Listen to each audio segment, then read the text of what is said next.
What is the secret to greatness? I can tell you what it's not. It's not doing nothing. It's not waiting around for a lottery ticket. It's definitely not blaming the world, when blaming the world won't change anything. So what is it? We're going to explain that secret in this video, in 5 steps that you can follow right at home. But we didn't discover this. 2,000 years ago, the Stoics did.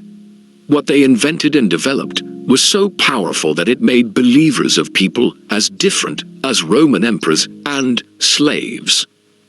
The world may have changed since then, but the psychological truths that push people to greatness have not. Now, I can't tell you what it takes to achieve greatness in 30 seconds.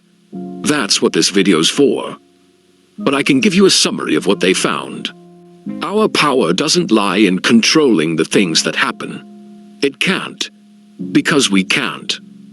Our power lies in mastering our response to the things that happen to us and those circumstances that we can change. And if you can learn to do that, you have solved the problem. Greatness is yours. But not me. It won't work for me. I can hear some of you saying, "Things never work out for me. My situation is different." I'm here to tell you that it will work for you if you try. I'm going to give you a plan that will get you there. And here it is, in outline form. First, you must focus.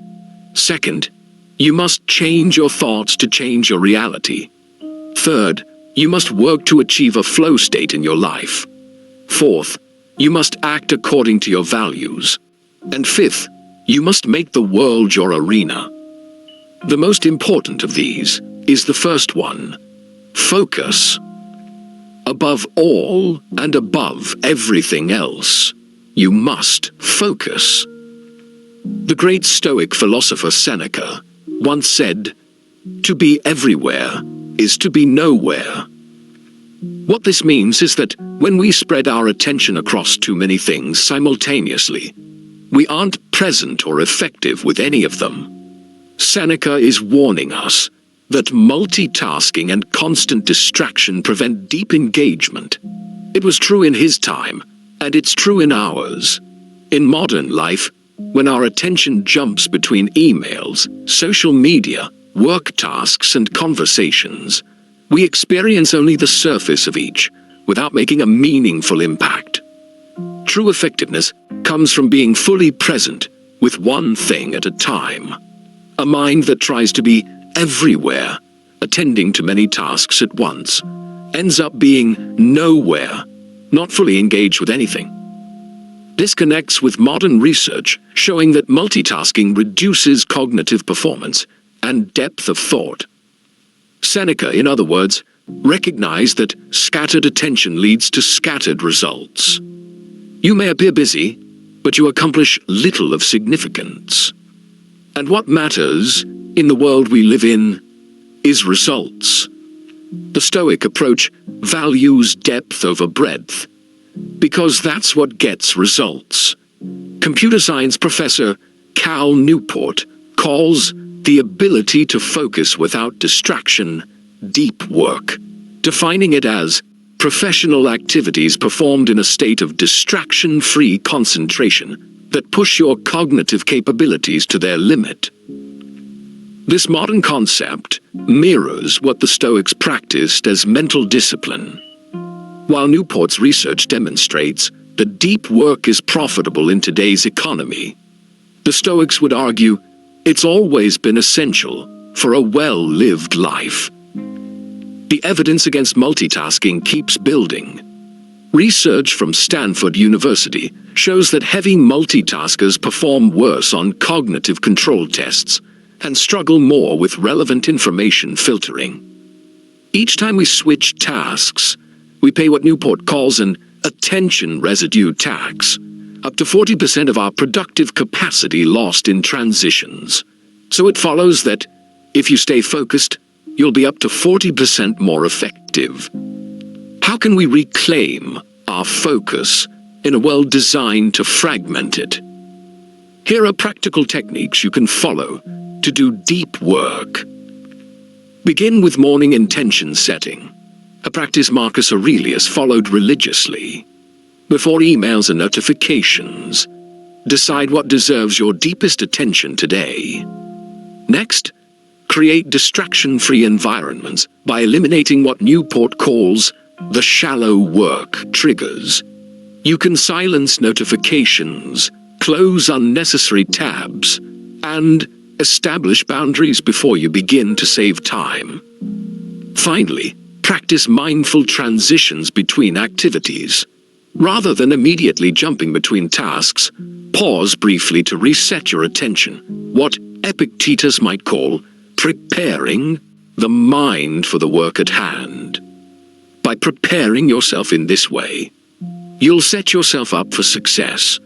True greatness in work and character emerges from the discipline of focused attention. But focus alone isn't enough. Once you've mastered your attention, you must direct it toward the right thoughts. This brings us to our second principle, changing your thoughts to change your reality. The Stoics understood that our perceptions shape our experience more profoundly than external circumstances. As Marcus Aurelius wrote, "The happiness of your life depends upon the quality of your thoughts." This insight that we can transform our reality by transforming our thinking forms the foundation of what we call cognitive behavioral stoicism, the deliberate practice of regulating your thoughts to improve your life. The practice is straightforward. Whenever you enter a thought spiral, apply the Stoic test. Ask yourself, is this within my control? If the answer is no, practice acceptance. If it's yes, channel your energy toward constructive action instead of rumination. There's a modern psychological technique with a similar orientation called CBT, short for cognitive behavioral therapy. It's a psychotherapy approach that focuses on identifying and changing unhelpful thinking patterns and behaviors. The premise of CBT is that our thoughts, feelings, and behaviors are interconnected, meaning that negative patterns in any of these areas can create and maintain psychological distress. To fix ourselves, we must fix those patterns. By focusing on those, CBT helps people develop more helpful ways of thinking and behaving. Here's an example. When something bad happens, most people fall into destructive thought patterns. This always happens to me. Everything is ruined. Or I can't handle this. The Stoics recognize these as false impressions, judgments that we add to neutral events. If we add them, that means we can also stop adding them. Epictetus taught that it's not what happens to you, but how you respond to it that matters. Consider how differently your day unfolds when you view challenges as opportunities rather than obstacles. This creates a feedback loop of empowerment. When you reframe negative thoughts, your emotional responses shift. Your actions become more effective, and your outcomes improve. Modern cognitive behavioral Stoics has rediscovered what the Stoics knew. We can question our automatic thoughts and more willingly choose a more rational interpretations.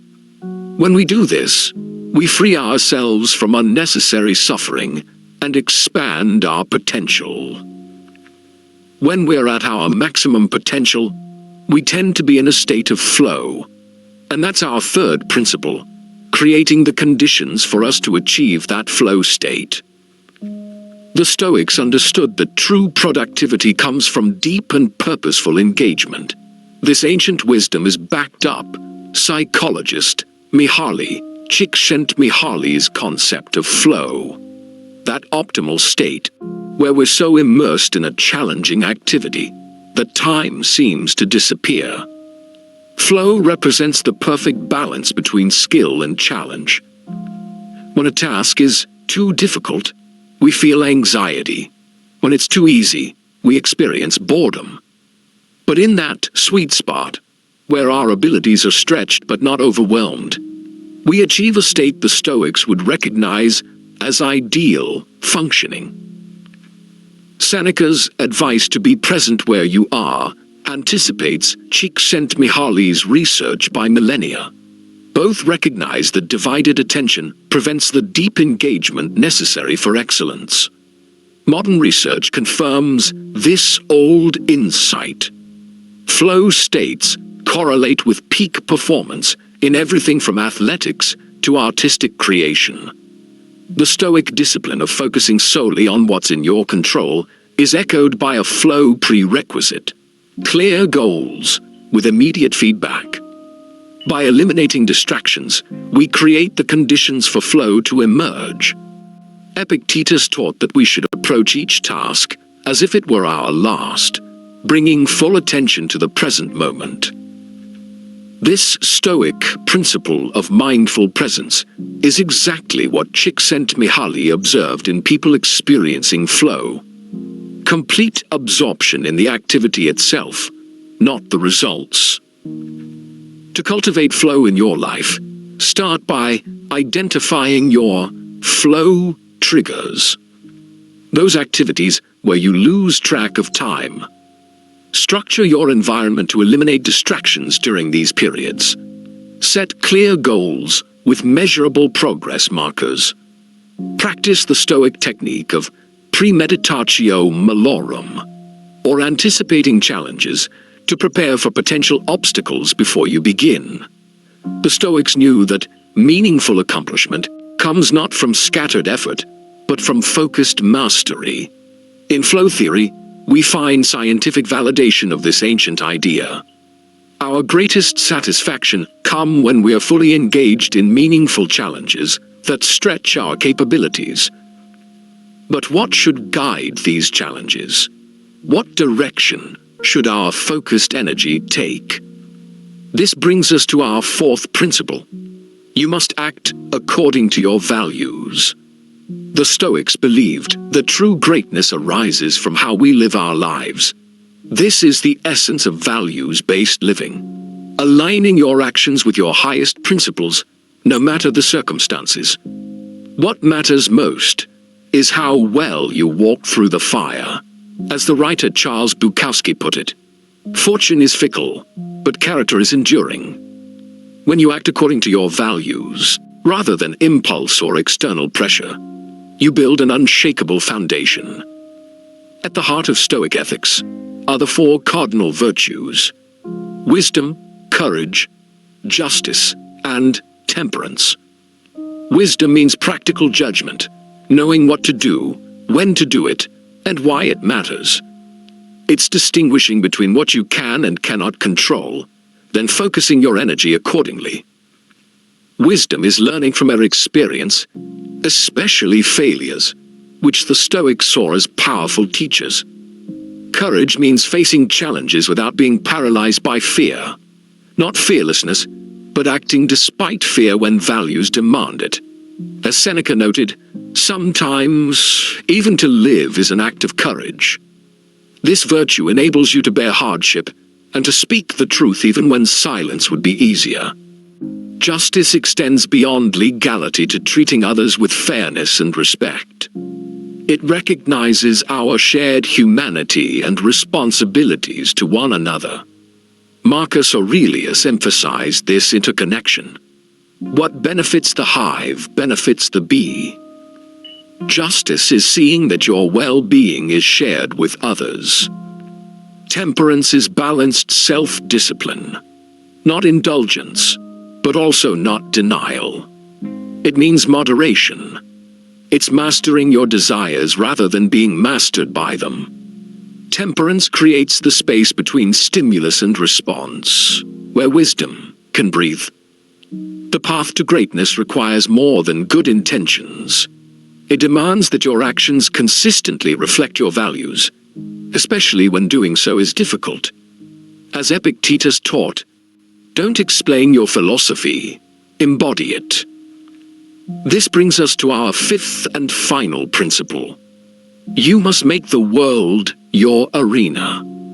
Making the world your arena means transforming everyday environments into spaces of practice and growth where you can succeed. And to do that, before you can do anything else, you must first get out there. You must go into the world and try. That's the idea behind the do things badly principle. It cures perfectionism paralysis. Begin by giving yourself permission to perform poorly. Write the terrible first draft. Have the awkward conversation. Attempt the imperfect workout. Excellence emerges not from planning, but from iteration. As writer Anne Lamott advocates, almost all good writing begins with terrible first efforts. It's a universal principle. You begin badly, then get better. If it helps, you can use a strategy we call if-then statements. Rather than, I'll exercise more, commit to, when I wake up Monday, Wednesday, and Friday, I'll put on my running shoes and jog for 20 minutes. Research by psychologist Peter Gollwitzer shows this approach dramatically increases follow-through by linking specific situations to the behaviors you want to see. If you need more help, consider using the 5-minute rule. Commit to just 5 minutes of the challenging activity. A minimal commitment bypasses psychological resistance and helps get you started. Once begun, continuation becomes easier, thanks to your momentum. 5 minutes often becomes a full session of your intended activity. When you put all these strategies together, you end up establishing practical approaches as habit. Go outside your designated spaces to make the entire world the place where you practice. That's how you get started on the path to greatness. At the top of this video, we began by asking what the secret to greatness is. Now you know. It's not some mysterious formula reserved for the lucky few. It's a practical, proven path anyone can follow. Let these 5 Stoic principles, focus, thought management, flow, values-based action, and making the world your arena, be your framework for transformation, for stepping into greatness. When you master your focus, you gain the ability to direct your attention where it matters most. By changing your thoughts, you reshape your reality. Through flow, you tap into your highest potential. By acting according to your values, you build unshakable character. And by making the world your arena, you turn philosophy into practice, creating meaningful change in your life and the lives of others. Remember that greatness isn't about perfection, it's about progression. The Stoics understood that we're all works in progress. Every day presents new opportunities to apply these principles, to stumble, to learn, and to grow stronger throughout the process. As Marcus Aurelius reminded himself each morning, when you arise in the morning, think of what a precious privilege it is to be alive, to breathe, to think, to enjoy, to love. So begin today. Start badly if you must, but start. Focus your attention on what truly matters. Challenge your limiting thoughts. Find your flow. Live your values. And make every environment you move through an arena for practicing these timeless principles. The path to greatness lies before you. Now it's your turn to take that first step. If you wouldn't mind, please drop a comment below about your own experience with these techniques and with Stoicism in general. Your story might be exactly what another person needs to hear to start their own journey towards Stoic wisdom. Remember, like Epictetus, you have the power to transform any circumstance into an opportunity for growth. Whether you're mastering your focus, changing your thoughts, finding your flow state, following your values, or making the world your arena, every moment is a chance to strengthen your Stoic mindset. Finally, don't forget to subscribe, And hit that notification bell for more videos about transforming life's challenges into fuel for growth. Until next time, keep advancing on the path to greatness, one Stoic technique at a time.